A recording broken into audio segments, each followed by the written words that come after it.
I still remember the exact moment my daughter-in-law looked at me across the table and said the words that changed the entire evening. We were sitting in a private dining room at a restaurant in downtown Chicago. The kind of place with white tablecloths, dim golden lighting, and waiters who seemed to glide silently between tables.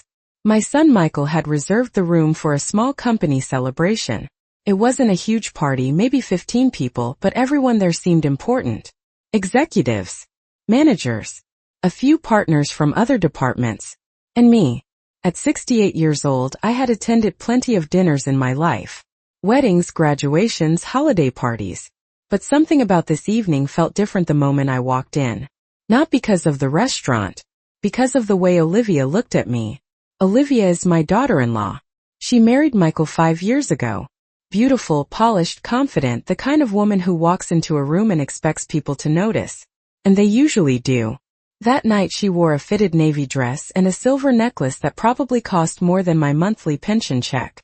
Her dark hair was styled perfectly, and she greeted each guest with the same bright professional smile. Except when she looked at me. When I arrived, she hugged Michael first. Then she gave me a polite nod. "Hi, Margaret," she said, her voice friendly but distant. "Not Mom. Not even Margaret. I'm so glad you could make it. Just my name." I tried not to think too much about it. Michael had insisted I come. "Mom, it's important," he told me earlier that week. "My boss is supposed to stop by tonight. I want her to meet you." I wasn't exactly sure why his boss would want to meet me, but I trusted my son. So I put on my best navy blazer, the one I usually save for church or special occasions, and drove the 40 minutes into the city. When I walked into the restaurant, Michael greeted me with a big smile.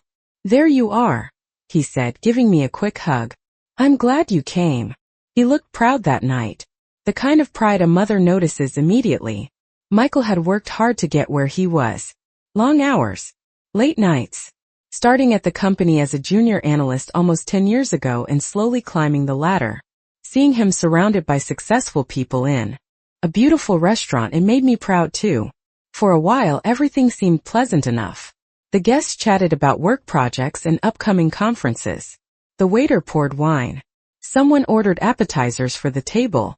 I mostly listened. Every now and then someone asked me a polite question. "So you're Michael's mother?" "Yes," I would say with a smile. One woman asked if I still worked. "I retired a few years ago," I told her. "I taught high school English for 35 years. "Wow," she said. "That's impressive." Teaching had never made me rich, but it had given me a life full of purpose. Michael knew that better than anyone. After all, I had raised him alone. His father passed away when Michael was only 9 years old. From that moment on, it had been just the two of us in our small house in Oak Park. I worked 2 jobs for several years. School during the day, tutoring in the evenings. Everything I did was for Michael. And nights like this, seeing him successful and respected, made every sacrifice feel worth it. At least that's what I thought. Dinner continued, and the conversation gradually shifted toward company news. One of the executives leaned toward Michael. "Your boss is still coming tonight, right?" he asked. Michael nodded. "She said she might stop by after another event." Olivia perked up immediately. "Oh good," she said brightly. "I've been hoping to finally meet her properly." Her tone changed when she talked about Michael's boss. Suddenly she seemed much more attentive. She adjusted her posture in her chair, smoothed her dress, even repositioned the wine glass in front of her. I noticed these things the way mothers often notice small details. About 20 minutes later, the waiter began bringing out the main courses. Steak, salmon, pasta. The room smelled wonderful. Everyone seemed relaxed. Until Olivia leaned slightly toward me. Her voice was quiet enough that most people at the table couldn't hear. But I could. "Margaret," she said. I turned toward her politely. "Yes." She gave me a small smile. The kind that looks friendly from a distance but feels very different when you're sitting right next to it. "You know this is really more of a work event, right?" I blinked, not quite sure what she meant. "I suppose so," I said gently. "Well," she continued, lowering her voice even more, "most of the people here are executives and their families." I nodded slowly. Yes, I noticed. For a moment she didn't say anything. Then she leaned a little closer. And technically, she said softly, you're not really part of that group. The words took a second to settle in my mind. I looked at her confused. I'm Michael's mother, I said. Olivia's smile didn't change. Yes, she said calmly. But this evening is more about the company and the people connected to it. I could feel the air around the table suddenly growing colder. What exactly are you saying? I asked. She picked up her wine glass and took a small sip before answering. I'm just saying, she said lightly, that it might be better if you sat somewhere else for a while. For a moment, I thought I had misunderstood her. But then she added the sentence I will never forget. After all, she said quietly, you're not really family in this circle. And just like that, the entire night changed. For a few seconds I wasn't sure how to respond. The restaurant was still filled with quiet conversation, the soft clinking of silverware, and the low hum of music playing somewhere in the background. To anyone watching from across the room, it probably looked like a perfectly normal dinner. But sitting there beside Olivia, everything suddenly felt very different. You're not really family in this circle. Her words repeated in my mind. I looked down at the white tablecloth for a moment, trying to decide whether I had misunderstood her. Sometimes when people whisper something, the meaning isn't always clear. But when I looked back up, Olivia was still watching me with that same polite, controlled smile. The kind people use when they think they're being reasonable. Olivia, I said quietly, I'm Michael's mother. She nodded again as if she already knew that. Yes, of course you are. Her voice was calm, almost patient. But this evening is about his career, she continued. These people are important connections for him. I glanced around the table. Most of the guests were focused on their meals. A few of them were discussing something about a project deadline. No one seemed to be paying attention to our conversation. Least not yet. I understand that, I said gently. Olivia leaned slightly closer, lowering her voice again. I just think it would be better if you gave the executives a little more space. Space? I repeated. Yes, she said. Maybe you could move to the bar area for a while. It's right outside the private room. For a moment, I felt something tight in my chest. Not anger. More like disbelief. I had spent my entire life teaching teenagers how to handle difficult conversations calmly. For 35 years I stood in front of classrooms full of students who sometimes said things without thinking. But hearing something like this from my own daughter-in-law felt very different. Did Michael ask you to tell me that? I asked quietly. Olivia hesitated, just for a second. Then she shook her head. No, she said quickly.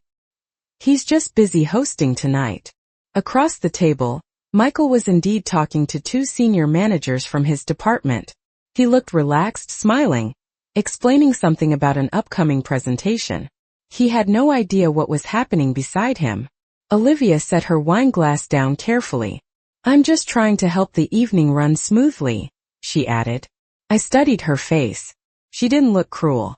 She looked practical, as if she genuinely believed she was solving a problem.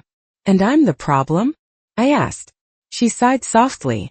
Margaret, please don't take this the wrong way. Whenever someone says that sentence, you can usually guess what comes next. You're just not really part of this professional circle, she said. The words were quiet, but they landed heavily. I folded my hands in my lap and sat there for a moment. All around us, dinner continued. A waiter walked by carrying a tray of drinks. Someone laughed loudly at the far end of the table. Plates clinked softly as people began eating their meals. Life went on. But inside my chest something had shifted. I raised Michael, I said calmly. By myself. Olivia didn't respond. I worked 2 jobs for several years to keep our house, I continued. I helped him through college. I supported him every step of the way while he built his career. She shifted slightly in her chair. I know that, she said. Do you? The question slipped out before I could stop it. Olivia looked uncomfortable now. Yes, Margaret, she said. Of course I do. Because when you say I'm not part of this circle, I continued quietly, it sounds like you're saying I don't belong here. She shook her head quickly. That's not what I meant. Then what did you mean? For the first time that evening, her patience seemed to thin. I meant that tonight is about appearances, she said. The word appearances hung in the air. These people are executives, she continued. They expect a certain atmosphere. And I disrupt that atmosphere? I asked. She didn't answer directly. Instead, she glanced around the table.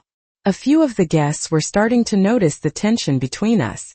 I'm just asking you to step out for a little while, she said quietly. Until Michael's boss arrives. Michael's boss. That must have been the real reason for all of this. Why? I asked.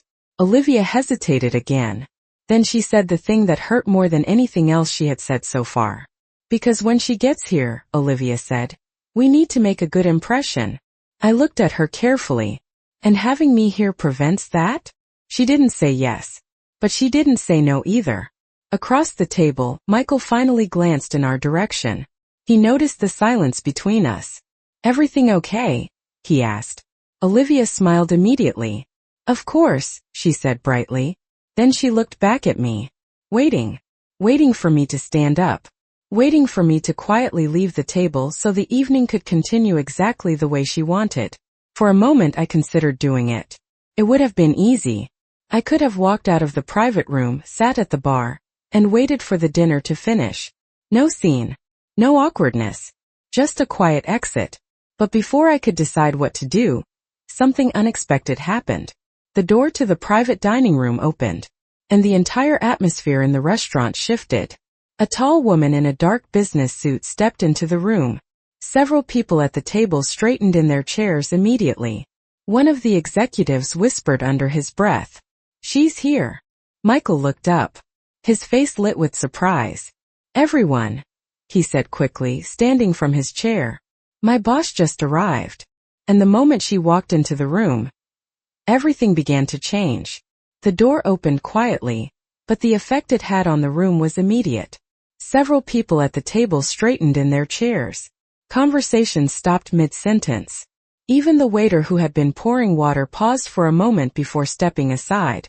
The woman who walked in carried herself with the kind of confidence that didn't need to announce itself. Tall. Composed. Mid-50s perhaps. She wore a dark charcoal suit that looked perfectly tailored, and her silver watch caught the warm restaurant lighting as she moved. Michael stood up so quickly that his chair almost scraped against the floor. "Miss Carter," he said with a bright smile. "I'm glad you could make it." So that was her name. Miss Carter. Michael had mentioned his boss a few times before, usually with a tone of deep respect. He once told me she had built the company's regional division almost from scratch. A woman who started with nothing and worked her way to the top. That alone made me curious about her. The executives around the table stood up as well. "Good evening," she said politely as she stepped further into the private room. Her voice was calm but carried easily across the table. "Sorry I'm a little late. Traffic downtown is never predictable." "No problem at all," Michael said quickly. "We're just glad you could stop by." Olivia had already stood up beside him. Her entire posture had changed. The slight tension she showed earlier had vanished, replaced with a polished professional smile. "Miss Carter," Olivia said warmly, extending her hand. "I'm Olivia, Michael's wife." The boss shook her hand. "Nice to meet you," she said. Olivia gestured toward the table. "We've been looking forward to meeting you." I sat quietly watching the scene unfold. It was fascinating how quickly the atmosphere of a room could shift when someone powerful entered. The conversations around the table became more attentive. People leaned forward. Voices lowered slightly, as if everyone suddenly wanted to appear more thoughtful. Miss Carter looked around the table with an observant expression. Her eyes moved slowly from person to person. She greeted a few of the executives by name. "How was the conference in Denver?" she asked one of them. "Productive," he replied. Another manager mentioned a project update, and she nodded while listening carefully. Then her gaze continued moving around the table, until it reached me. For a moment her eyes paused. Not in the polite way people sometimes glance at someone they don't recognize. This was different. She looked at me as if she were trying to place something familiar. I felt a small ripple of curiosity. Had we met before? It seemed unlikely. After all, I had spent most of my life teaching high school English in Oak Park. My world had been classrooms, grading papers and parent-teacher conferences. Not corporate dinners in downtown restaurants. Michael noticed her pause. "Oh," he said quickly, gesturing toward me. "And this is my mom, Margaret." Several people glanced toward me again. Olivia's smile tightened slightly. Just a fraction. "Margaret," Michael added proudly, "raised me by herself." Miss Carter looked at me with interest. "Did she?" she said. Michael nodded. "She did." For a moment I thought that would be the end of it. Just a polite introduction before the conversation returned to business. But Miss Carter didn't look away. Instead, she took a step closer to the table.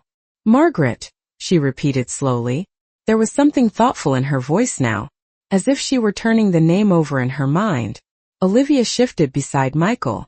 "Well," she said lightly, "Margaret was actually just about to step out for a bit." Her words landed softly, but I heard them clearly. So did Michael. He looked confused. "What?" Olivia kept her tone pleasant. "She said she might get some fresh air," she explained quickly. That wasn't exactly what had happened, but I didn't interrupt. For a brief moment, Miss Carter glanced between Olivia and me. The smallest crease appeared between her eyebrows. "You were leaving?" she asked me. I hesitated. Before I could answer, Olivia spoke again. "It's just a busy professional evening," she said smoothly, "and we want to make sure everything runs perfectly." Her meaning was subtle, but not invisible. I could see it in the way two of the executives exchanged quick glances. Miss Carter didn't say anything for a moment. She simply looked at me again. Really looked this time. Her eyes narrowed slightly, as if a memory were slowly coming into focus. I felt an odd sense of recognition too, though I couldn't explain why. There was something about her expression that seemed familiar. Something thoughtful. Then suddenly she tilted her head. "Margaret," she said again. Her voice sounded different now. Curious. Almost surprised. I sat there quietly waiting. She took another step closer. And then she asked a question that made the entire table go silent. "Did you ever teach English at Oak Park High School?" For a moment the entire room seemed to hold its breath. The quiet question hung in the air like a small ripple spreading across still water. "Did you ever teach English at Oak Park High School?" I blinked surprised. "Yes," I said slowly. "For 32 years. A soft smile appeared on Miss Carter's face. Not the polite smile of a business executive at a formal dinner. This one looked personal. Warm. Almost nostalgic. "I thought so," she said. Michael looked between us, confused. "You two know each other?" Miss Carter didn't answer him immediately. Instead, she pulled out the empty chair beside the table and sat down, still looking at me. "I don't think you remember me," she said gently. "But I remember you very clearly." I studied her face again. The confident posture. The sharp eyes. The calm way she carried herself. Somewhere deep in my memory, something started to shift. But the connection still hadn't formed. "I'm sorry," I said honestly. "I've taught thousands of students over the years." "That's true," she said with a small laugh. "But not many teachers change a student's life the way you did." The executives around the table had completely stopped their conversations now. Even the waiter quietly slipped out of the room. Michael leaned forward. "What do you mean?" he asked.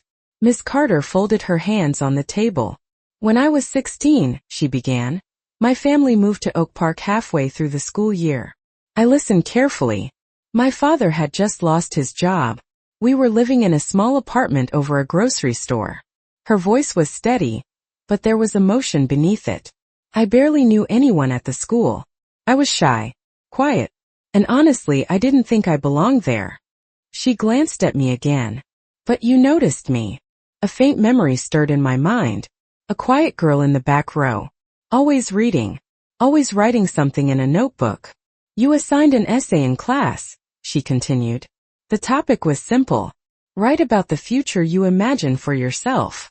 I remembered that assignment. I had given it every year. Most students wrote about becoming doctors, athletes, or musicians, but sometimes a few essays stood out. Miss Carter smiled faintly. "I stayed up all night writing mine," she said. "And when you handed it back, there was a note at the bottom." Now the memory hit me clearly. A bright student. One of the most thoughtful essays I had ever Read.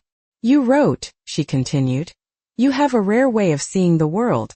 Don't let anyone convince you to think smaller. The room was silent. Michael looked stunned. Olivia's smile had completely disappeared. I felt a gentle warmth in my chest. I had written thousands of comments like that over the years, encouraging students, trying to remind them that their voices mattered. But teachers rarely know what happens to those words later. Miss Carter continued. At that time my family was struggling.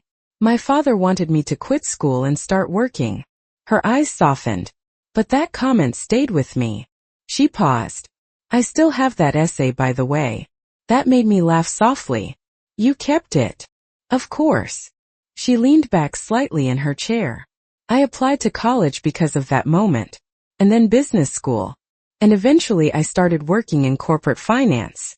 Michael's face lit up. That's incredible. But Miss Carter wasn't finished.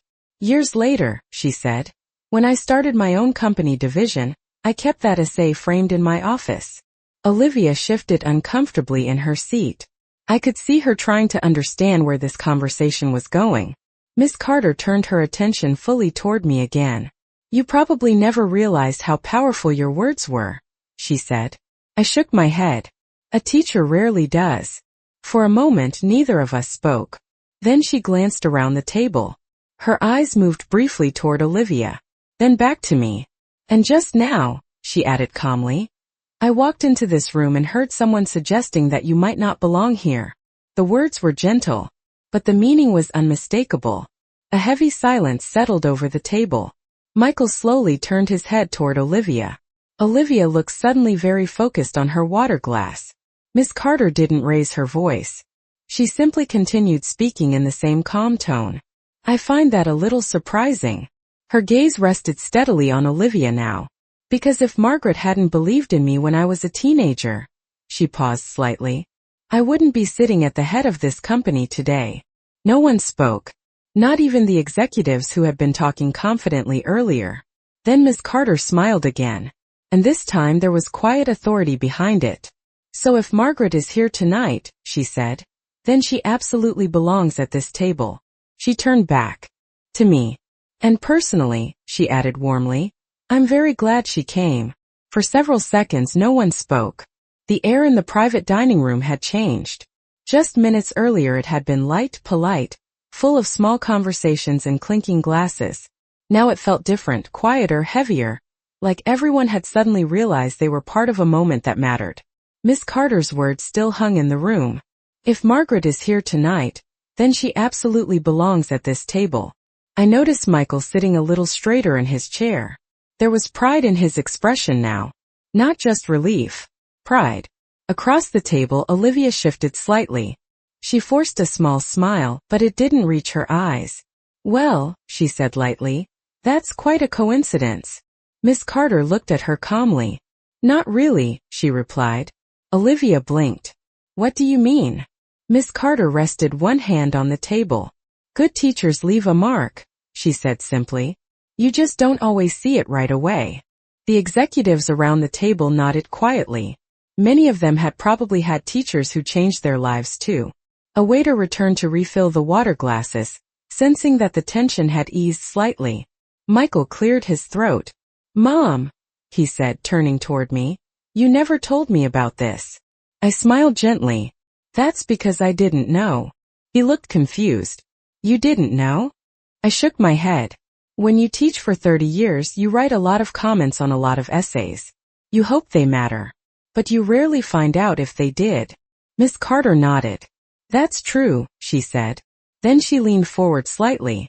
But I want you to know something, Margaret. The way she said my name was careful and respectful. That comment you wrote didn't just help me apply to college. She paused. It helped me believe that my ideas had value. She smiled softly. And that belief carried me through some very difficult years. The room was quiet again, but this time it was a comfortable quiet. One of the executives raised his glass. To great teachers, he said. Everyone at the table lifted their glasses. Even Olivia. To great teachers, they echoed. I felt a little embarrassed by the attention, but also deeply touched. Teaching had always been a quiet profession. Most days were ordinary. You graded papers, explained lessons, encouraged students.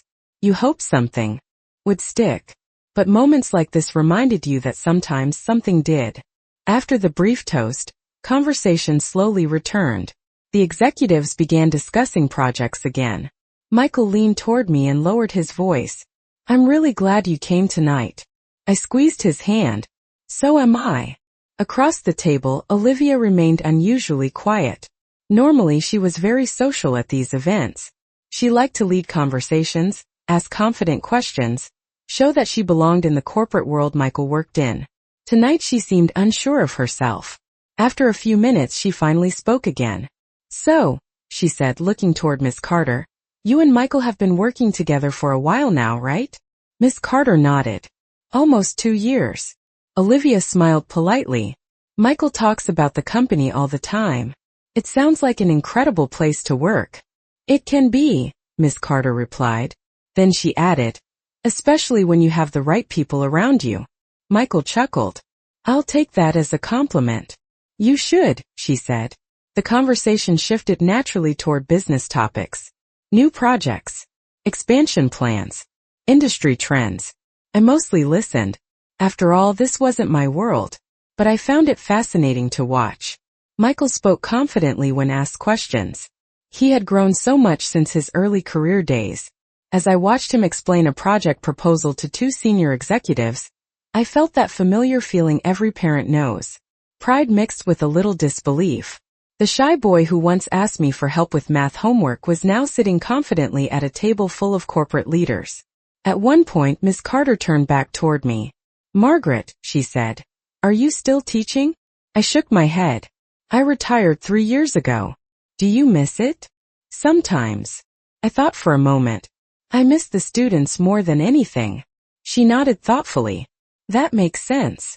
Then she said something that surprised me. "Would you ever consider visiting the company sometime?" I blinked. "Visiting?"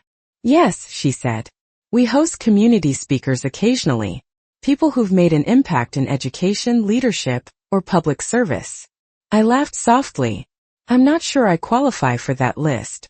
"I disagree," she said calmly. Michael looked intrigued. "That would actually be amazing," he added. I waved my hand lightly. "Let's not get ahead of ourselves." But Miss Carter didn't push further. Instead, she simply smiled. "We'll talk about it another time." Dinner continued for another hour. By the end of the evening, the atmosphere at the table had become relaxed again. People were laughing, sharing stories. The earlier tension felt like a distant memory. Eventually the event began to wrap up. Chairs slid back. Coats were collected. Business cards exchanged. Michael stood and helped me with my coat. "Ready to go?" he asked. I nodded. As we prepared to leave, Miss Carter walked over to us near the door.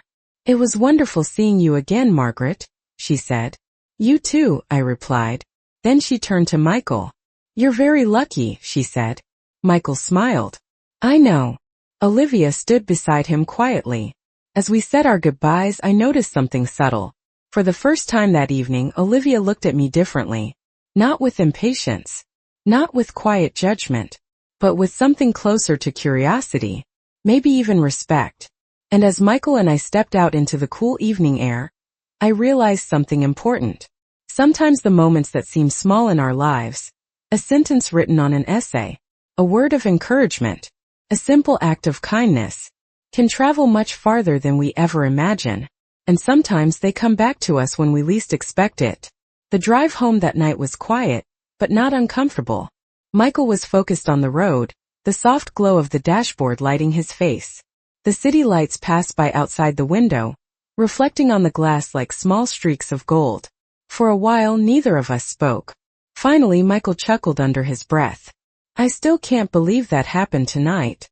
I smiled slightly. "Neither can I." He shook his head. "All these years. And it turns out my boss was one of your students."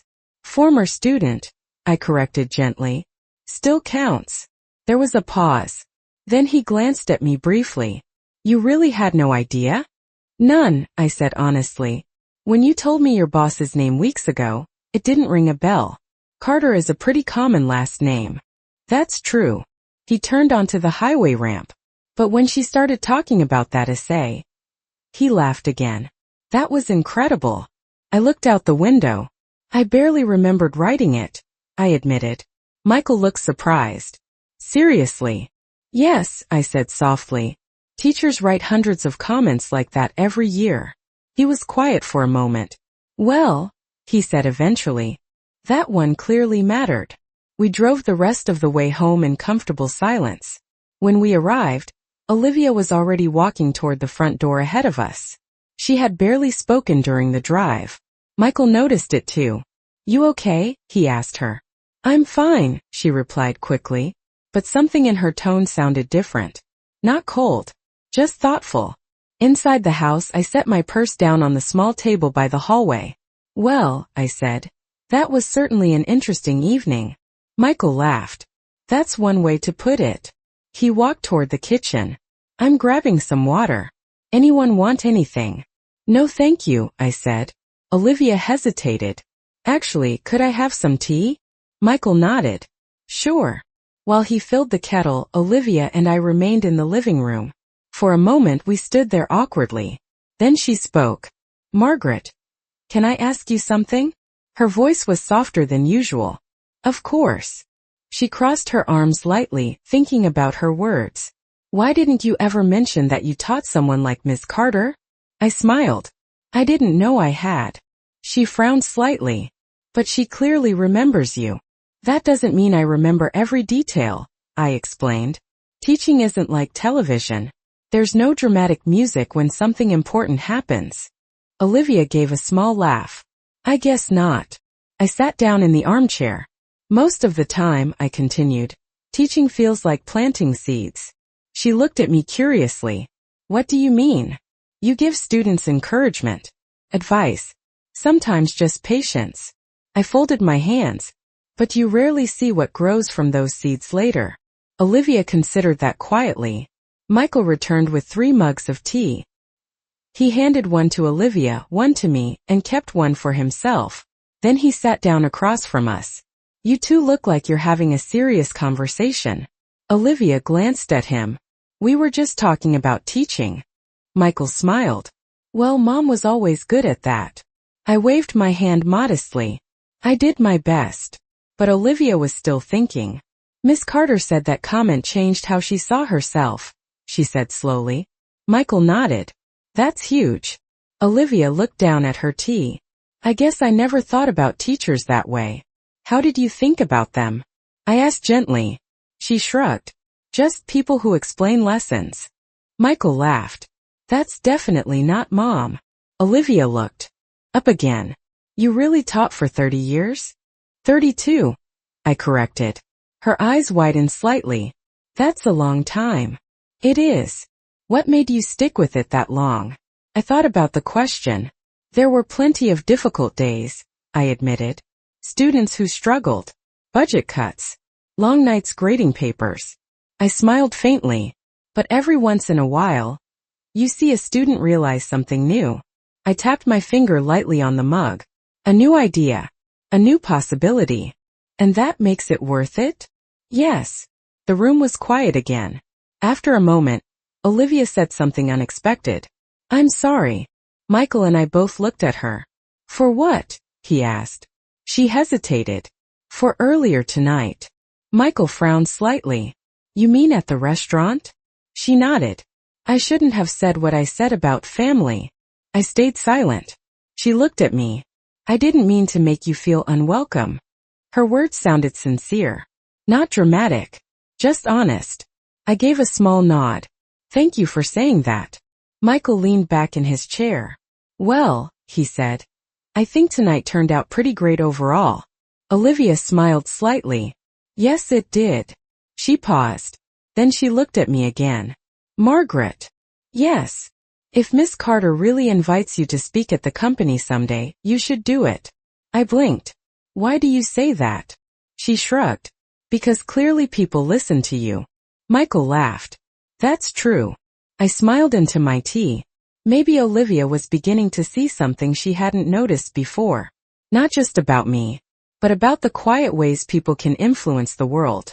And sometimes those quiet influences come back when you least expect them. The next few days passed quietly. Life returned to its normal rhythm. Michael went back to work each morning, leaving the house around 7:30 a.m. with his usual cup of coffee in one hand and his briefcase in the other. Olivia continued managing her design projects from home, often sitting at the large table near the living room window with her laptop open and sketches scattered around her. And I returned to the small routines that filled my days. Early walks around the neighborhood, reading in the afternoon, sometimes volunteering at the local community library twice a week. Nothing dramatic, just the steady pace of ordinary life. But something subtle had changed inside the house. It wasn't obvious at first. Just small things, little shifts in the atmosphere. One morning, Olivia was already in the kitchen when I came downstairs. She was pouring herself a cup of coffee. When she saw me, she paused. "Good morning, Margaret." Her voice sounded warmer than usual. "Good morning." She hesitated for a moment. "Would you like some coffee?" That simple question surprised me more than I expected. "Oh, thank you." She handed me a mug. I noticed she had already added cream just the way I liked it. "Michael told me how you take it," she said. "That's very thoughtful." We sat at the kitchen table together. For a few minutes, neither of us spoke. Then she asked almost casually, "How many students do you think you taught over the years?" I thought about it. Probably around 4,000. Her eyes widened. 4,000. "Yes," I said with a small smile. "High school teachers go through a lot of students." She shook her head slowly. "That's incredible." "I suppose it is." She tapped her fingers lightly on the table. "I keep thinking about what Miss Carter said at the restaurant." "About the essay?" "Yes." Olivia leaned back slightly. "She said your comment made her believe she could do something important." I nodded. "She did the important work herself." "But you helped," Olivia said. "Maybe a little." She studied me for a moment, as if she were seeing me differently than before. Then Michael walked into the kitchen. "Morning, everyone." "Morning," Olivia and I said at the same time. He grabbed a bagel from the counter. "Big meeting today," he said between bites. "With Miss Carter?" Michael nodded. "Yeah, she's reviewing a new project proposal." Olivia glanced at him. "Did she say anything else about your mom after the dinner?" Michael smiled. "Actually, yes." He sat down. "She asked if Mom might be interested in visiting the company sometime." I blinked.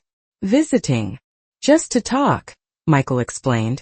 "She said the leadership team likes hearing stories about people who influenced them growing up." Olivia looked excited. "That would be amazing." I laughed softly. "I'm not sure what I would say to a room full of executives." Michael shrugged. "Probably the same things you told your students." Olivia nodded. "And apparently those things matter." I considered the idea. Part of me felt hesitant, but another part felt curious. "Well," I said slowly, "if she formally invites me, I'll think about it." Michael grinned. "I think she will." He stood up and checked his watch. "I should get going." He kissed Olivia on the cheek, then gave me a quick hug. "See you tonight." "Drive safely," I said. After he left, the house became quiet again. Olivia gathered her laptop and sat down at the table. I was about to leave the kitchen when she spoke again. "Margaret." "Yes." She looked a little uncertain. "Can I ask you something personal?" "Of course." She closed her laptop. "When Michael and I got married, were you nervous about me?" The question caught me off guard. I thought carefully before answering. "Every parent feels a little nervous when their child gets married," I said gently. "Why?" She looked down at the table. "I guess I always assumed you didn't like me." I blinked. "I never said that." "No," she admitted. "But sometimes I felt like you were judging me." Her honesty surprised me. "I wasn't judging you," I said. "I was simply trying to understand you." She nodded slowly. "That makes sense." There was a pause. Then she sighed softly. "I think I may have been the one doing the judging." I didn't respond immediately. Sometimes silence gives people space to continue. And she did. "When Michael told me you were a retired teacher," Olivia said, "I pictured someone very traditional." I smiled slightly. "Old-fashioned." She laughed. "A little." But after hearing Miss Carter talk about you, it made me realize something. What's that? You had an impact on people's lives long before I ever met you. I looked down at my hands. That's kind of teaching. Olivia smiled. I think I understand that now. For the first time since she joined our family, the distance between us felt smaller. Not gone completely, but smaller. And sometimes, that's how real relationships begin. Not with dramatic moments, but with quiet understanding that grows over time. And that night at the restaurant had opened a door neither of us had expected. A door that was slowly changing how Olivia saw me, and perhaps how she saw the meaning of family itself. About a week after the dinner, something unexpected happened. It was a quiet Tuesday morning. I was sitting in the small sunroom at the back of the house, reading a book while the autumn sunlight came through the tall windows. The neighborhood was peaceful, just the distant sound of a lawn mower somewhere down the street. My phone buzzed on the table beside me. I glanced at the screen. It was Michael. That alone was unusual. Michael rarely called in the middle of the workday unless something important had happened. I answered quickly. Hello. Hi, Mom. His voice sounded slightly excited. Everything okay? I asked. Yeah, everything's fine, he said. Actually, I wanted to tell you something. I closed my book. What is it? You remember what we talked about last week? About Miss Carter maybe inviting you to the company. Yes. Well, she just did. I blinked. She invited me? Officially, Michael confirmed. She asked if you'd be willing to come speak at a small leadership event next month. I sat quietly for a moment, absorbing the idea. What exactly would I be speaking about? Influence, Michael said. Influence. Yeah, he explained. She said the company has been doing a series of talks about people who shape their leaders' lives. Teachers, mentors, coaches, that kind of thing. I smiled slightly. That's a very kind idea. She said you were the first person who came to her mind. His words made me pause. That's very flattering. So will you do it? I leaned back in the chair looking out the window. The maple tree in our backyard was beginning to turn red. I suppose I could, I said slowly. Michael sounded relieved. Great. I'll tell her. Wait, I said gently. Before you confirm, let me think about what I would actually say. He laughed. Fair enough. We talked for a few more minutes before ending the call.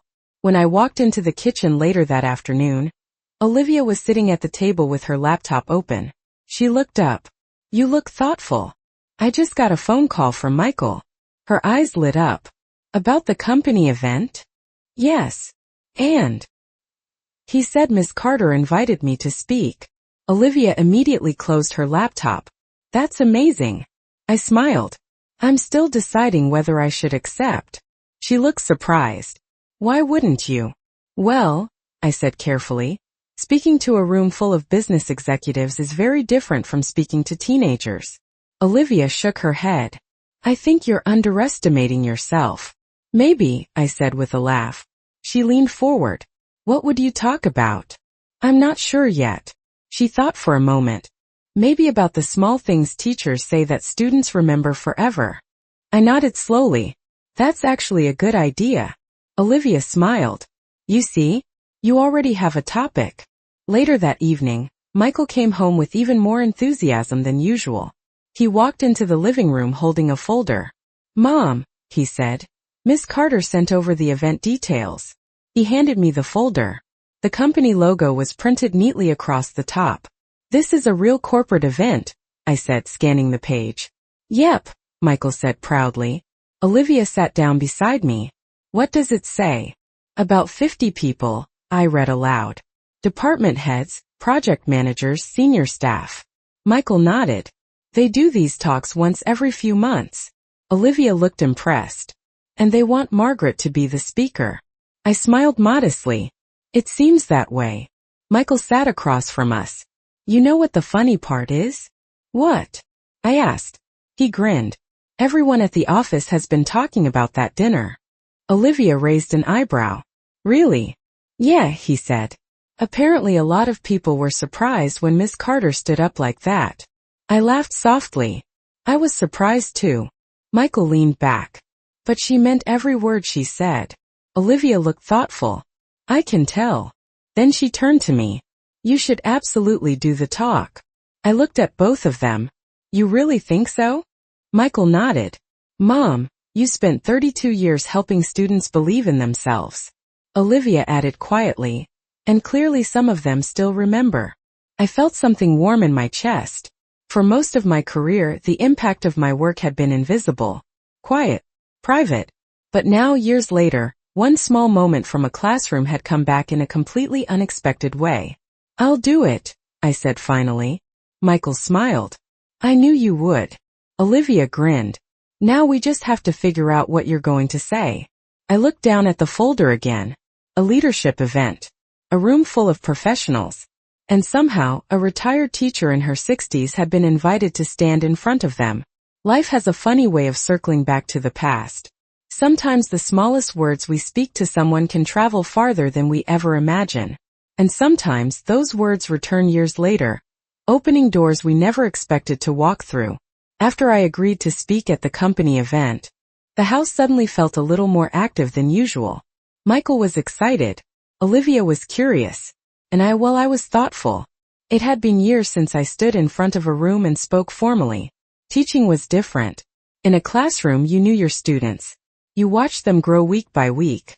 But this would be different. A room full of professionals. People who led teams, managed projects, and made major business decisions.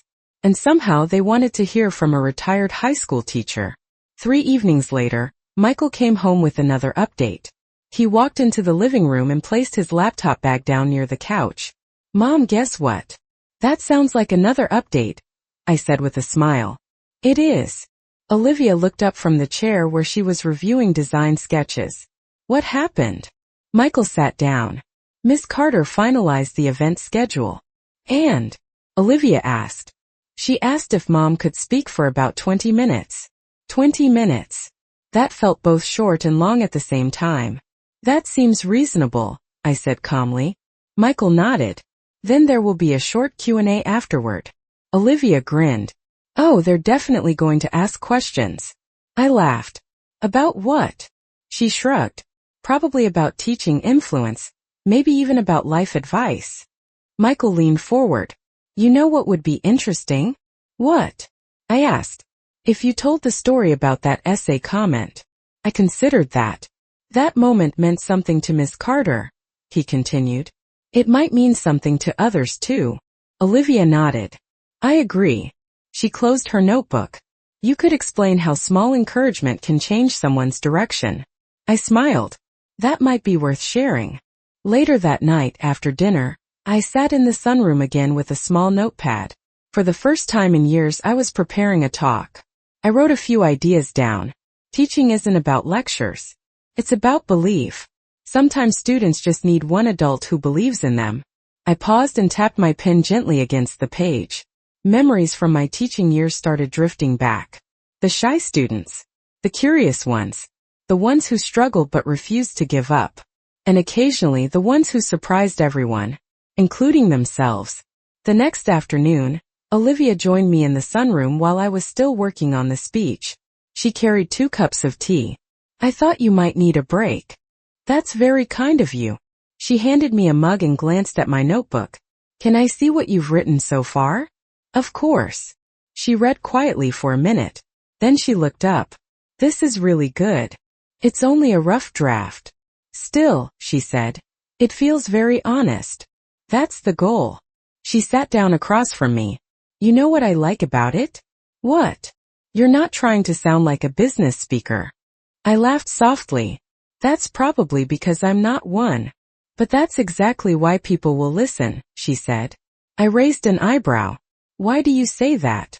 Because everyone at that company is used to hearing corporate presentations, Olivia explained. Charts, numbers, strategies. She pointed at my notebook. But this is a real story. I nodded slowly. That's a good point. She smiled. You might be the most interesting speaker they've had in a while. That evening, Michael came home a little later than usual. When he walked through the door, he looked amused. What happened? Olivia asked. You won't believe what people at the office are asking me. What? I said. They keep asking questions about Mom. I laughed. Why? Because Miss Carter told everyone you were the teacher who inspired her. Olivia smiled. That story is spreading. Michael nodded. Apparently it is. He sat down and loosened his tie. One of the department heads even said he wished he remembered his teachers like that. I looked down at my hands. Teachers rarely expect to be remembered. Well, Michael said. In this case you definitely are. A few days later, the official invitation arrived by email. It included the event details, the schedule, and the location. Michael showed it to me at the dinner table. The event would take place at the company's headquarters downtown, in a large conference room overlooking the city. Olivia read the email over my shoulder. This is a big deal, she said. I chuckled. It's just a conversation. Michael smiled. That's exactly what Miss Carter said too. He paused for a moment. Actually, she said something else. What? She said the leadership team needs reminders that success doesn't start in boardrooms. I looked at him curiously. What did she mean by that? Michael smiled. She said success often starts with someone who believes in you, long before anyone else does. The room became quiet. I thought about all the years I spent standing in front of classrooms, all the small conversations, all the little comments written in the margins of essays. Most of those moments had faded into memory, but apparently not all of them. And now, years later, one simple comment written on a student's paper had created a ripple that was still moving forward. Sometimes influence doesn't look dramatic when it happens. Sometimes it's just a sentence, a small moment, a quiet encouragement. But those moments can travel farther than we ever imagine. The morning of the event arrived faster than I expected. For the past 2 weeks, I had spent small pockets of time refining my speech. Not rewriting it completely, just adjusting a few words, simplifying a few ideas, making sure the story flowed naturally. Teaching had always taught me one important rule. If something sounds too complicated to say out loud, it probably is. So I kept the message simple. That morning, the house was already awake earlier than usual. Michael was in the kitchen making coffee, and Olivia was standing near the counter scrolling through something on her phone. When I walked in, both of them looked up. Well, Michael said with a grin, today's the big day. I laughed softly. It's just a talk. Olivia shook her head. No, it's more than that. She stepped closer and handed me a cup of tea. You're speaking to 50 company leaders. 50 people isn't that many, I replied. Michael raised an eyebrow. Mom, most people get nervous speaking to 10. I smiled. 32 years of teaching prepared me for worse. Olivia laughed. That's true. She studied me for a moment. You look calm. I am calm. Not even a little nervous? Maybe a little, I admitted. But it feels familiar. Michael grabbed his jacket from the chair. Well, the good news is you won't be alone. Olivia looked curious. What do you mean? I'm attending the event too, he said. And Miss Carter invited Olivia as well. Olivia blinked. Wait, really? Michael nodded. She said family members were welcome. Olivia smiled. Well, now I'm definitely coming. About an hour later, we were driving downtown. The city was already busy. Cars filled the streets, and the tall office buildings reflected the bright mid-morning sunlight. Michael pulled into the parking garage beneath the company headquarters. As we stepped out of the elevator on the top floor, the view immediately caught my attention. Floor-to-ceiling windows overlooked the entire city skyline. It was impressive. Olivia whispered quietly beside me. Wow. Michael smiled. Yeah, the view never gets old. A receptionist greeted us at the front desk. Good morning. You must be Margaret. I nodded. Yes. She smiled warmly. Miss Carter is expecting you. A few minutes later, the conference room doors opened. And there she was. Angela Carter walked toward us with the same confident energy she had shown at the restaurant weeks earlier. But this time there was something else in her expression. Respect. Margaret, she said warmly. It's wonderful to see you again. It's good to see you too. She shook my hand firmly. Thank you for agreeing to speak today. I'm honored you asked. Angela turned toward Michael and Olivia. And thank you both for coming. Michael smiled. Wouldn't miss it. The room slowly began filling with people. Men and women in business suits holding notebooks, laptops, or coffee cups. Some were chatting quietly. Others were taking seats near the long conference table. Angela guided me to the front of the room. "We'll begin in a few minutes," she said. She leaned slightly closer. "Just speak the way you did when you taught us." I smiled. "I'll try." Michael and Olivia found seats near the middle of the room. Olivia gave me an encouraging smile. Then Angela walked to the front. The conversation slowly quieted. "Good morning, everyone," she began. The room settled into silence. "Today's leadership talk is a little different from our usual presentations." She paused briefly. "Instead of discussing strategy or performance metrics, we're talking about influence." Several people leaned forward slightly. Angela continued. "Every leader in this room had someone who believed in them long before they became successful." She turned toward me. "For me, that person was my high school English teacher." A few people murmured softly. Angela smiled. "She once wrote a single sentence on one of my essays that changed how I saw my future." She gestured toward me. "And today, I have the privilege of introducing that teacher to all of you." The room turned toward me. Angela's voice softened. "Please welcome Margaret." There was polite applause. I walked to the front slowly. 32 years of teaching had prepared me for standing in front of a room. But this felt different. I looked out at the faces in front of me. Executives, managers, professionals, people who had built successful careers. And yet, in that moment they looked just like students. Curious, attentive, listening.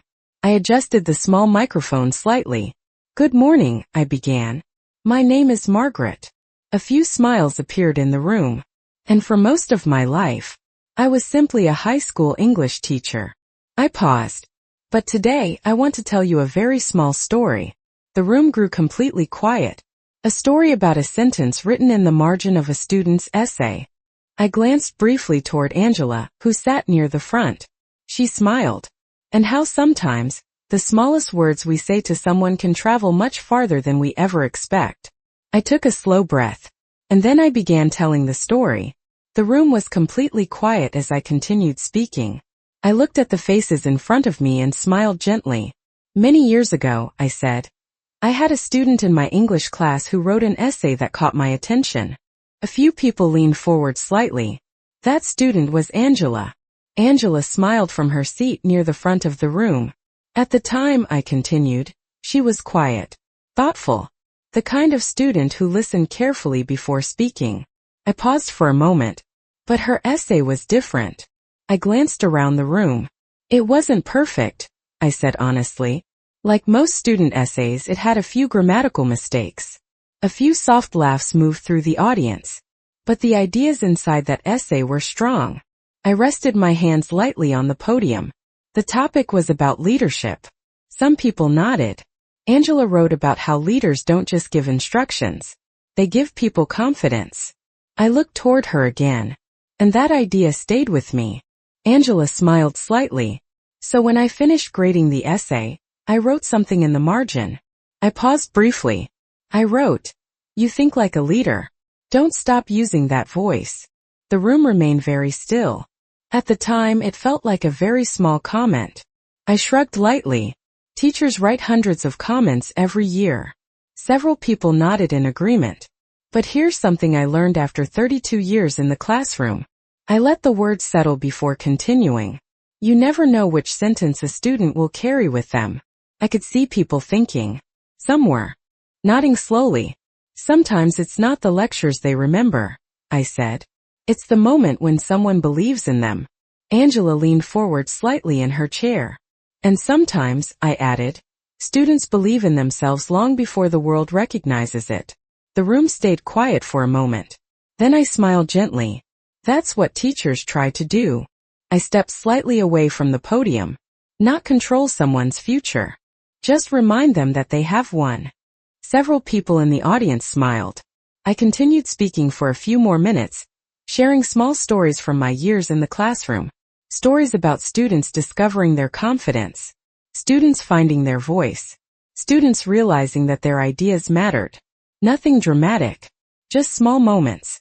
But as I looked around the room, I could see that the audience understood, because every person sitting there had once been a student too. Finally, I reached the end of my talk. So if there's one idea I'd like to leave with you today, I said, it's this.